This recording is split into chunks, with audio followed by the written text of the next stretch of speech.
Welcome back to the channel, everyone. Seeing as how it's April and we're approaching the what would it be? I believe the 108th anniversary of that tragic day. We're going to sit back and rank all 11 Titanic films from worst to best. Now keep in mind, this is just my personal opinion. That doesn't mean you have to hate any of these films, and although I prefer you would even not watch two of these. I mean, you'll get what I mean. But yeah. So yeah, this is it took me a couple of days to really narrow it down, to watch all these movies and come up with the perfect list. And to some of you, this my number one choice might not even come off as a surprise, but to those who don't know me as well, I guess I won't give it away until we get there. So let's not waste any more time and get right to it and rank all 11 Titanic movies from worst to best, starting with number 11, The Bottom of the Barrel, The Legend of the Titanic from 1999. Yeah, unfortunately, I was born when this movie came out. The Words cannot describe the feeling of disgust after watching this shit. They try to incorporate fantasy elements with this film with like talking dolphins, your talking animals, some kind of half put together message about saving the wildlife, saving the whales, and a rip off of the romance from Titanic. That female protagonist doesn't want to marry her cruel fiance, and then Prince Charming comes along. Well, his name isn't actually Prince Charming, but you get what I mean. And the reason the Titanic sinks is an insult to the people who died. Oh, talking sharks made a talking octopus. Put the iceberg in the Titanic's path. And yeah, trust me, it's as stupid as it sounds. I hate myself for even talking about this. I hate myself for watching this. Never watch this. Never show this to your kids. Don't even talk about it. It's bad for kids. It's got an insulting message. It's insulting to the memory of the people who died, and just the whole event itself. It's just a disgusting movie. It's up there with Pearl Harbor is like one of the worst films I have ever seen. And speaking of worst films I've ever seen, let's talk about number 10, Titanic, The Legend Goes On from 2000. This is no better than the previous film. Yeah, this is no better than the number 11 spot. The only reason, just don't take it as the fact that because it's up a step higher that means I'm more forgiving of it. No, it's just as bad. It it ironically tries to rip off what was already a ripoff with the number 11 pick. And it even tries to rip off Disney elements like, oh, instead of the male character being poor like in the James Cameron film, oh, it's the female character that's poor. And they even try to rip off, like I said, they try to rip off Cinderella with a cruel stepmother and stepsisters. And they even rip off a scene from the James Cameron film. Oh, she has nothing to wear. So someone on board that she's gotten friendly with supplies her with a dress. Sound familiar? Now, I think I should wrap this up because the more I talk about this, the more pissed off I'm gonna get. It's not as many fantasy elements aside from the fact that this one has talking animals too, but yeah, it's stupid. It's just as insulting to the people who died as the number 11 pick. Just like the other one, don't watch this one either. Don't show it to your kids. Just, yeah. Moving on. Coming in at number 9 is Titanic 1929. The year it was released, it was called Atlantic, but for future re-releases, it was renamed Titanic: Disaster on the Atlantic. The reason this is the worst one is that it obviously has no fantasy or bullshit elements, but it's still a fictionalized account.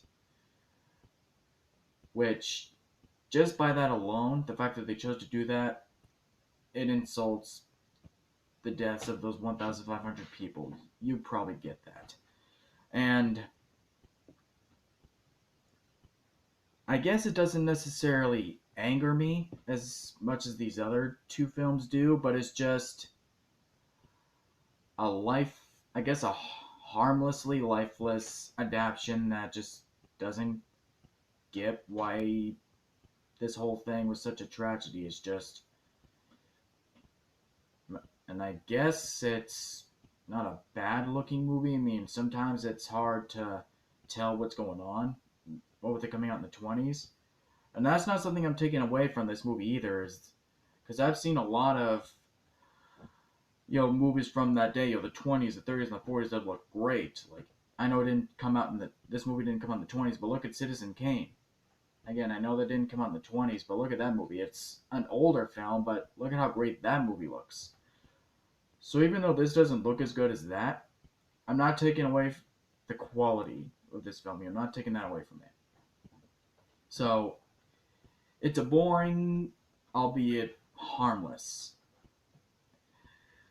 debacle. So yeah, that's a number 9. Coming in at number 8 is the 1943 adaptation. I guess, ironically, for the fact that this came out in the 40s, it actually looks worse.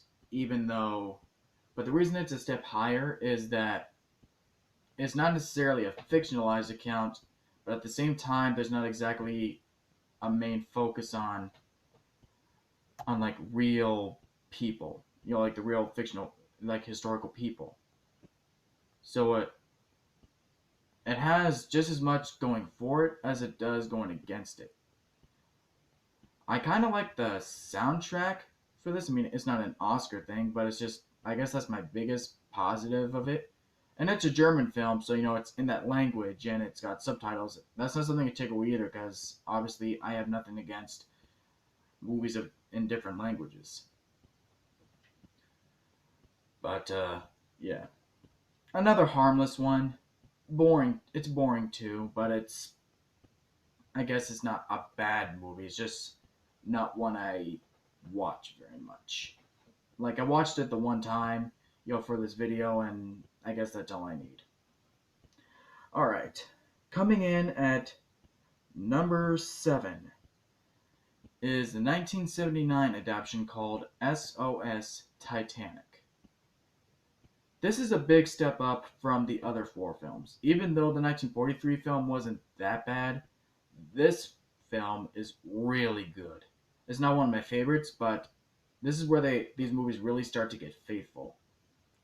Like, in fact, you remember the dude from the James Cameron film who was Cal's lackey, his basically his right-hand man? Yeah, that guy. Yeah, that guy's name is David Warner, and the actor's name is David Warner, and he's in this movie too. So I kind of find that interesting. Like, maybe when James Cameron was making his movie, he obviously looked. I mean, I don't know if James Cameron has even heard of this version, but I feel like there shouldn't be any kind of coincidence, or like they cast him on purpose. You know what I'm trying to say? So there's that going for it. And he actually also plays a historical character. He was a school teacher named Lawrence Beasley. And I don't know if this was true to the events or not, but in the movie, he's having an affair with someone else. I think she's a school teacher too. And you have the captain and some other historical characters, and I think a couple fictional characters. And I really like how they put a strong focus on the themes of class, like division, I guess you could say it's as discrimination. And there's another certain film on this list that did that really well too, and we'll get to that soon. But yeah, it has that going for it. So yeah, it's a good movie. wouldn't even mind going back to watching it every once in a while.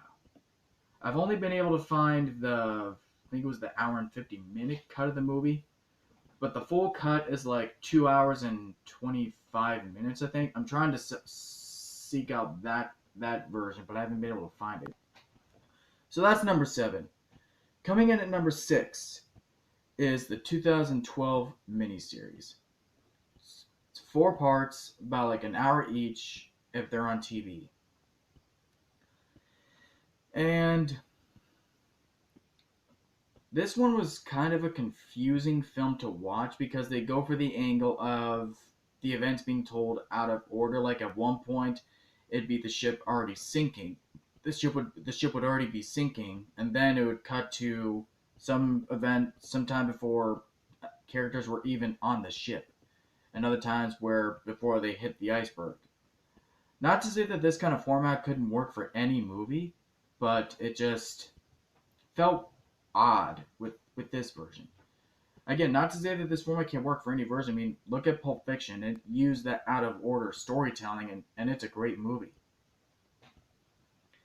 But it just if they had had better pacing with this one, I think I'd give it a, because obviously for it to be this high, I don't think it's a bad movie. No, I actually quite like it a lot. But it's just at the same time though, with it being 3 hours long, exactly, like no, really, it's like I looked at the runtime and it's 3 hours long. You could cut at least like, I don't know, 20 minutes, I think, especially in the very middle half between part of the second part of the miniseries and then the third part. Like cut 20 minutes out of both of those parts altogether, and I think you'd have a tighter paced movie.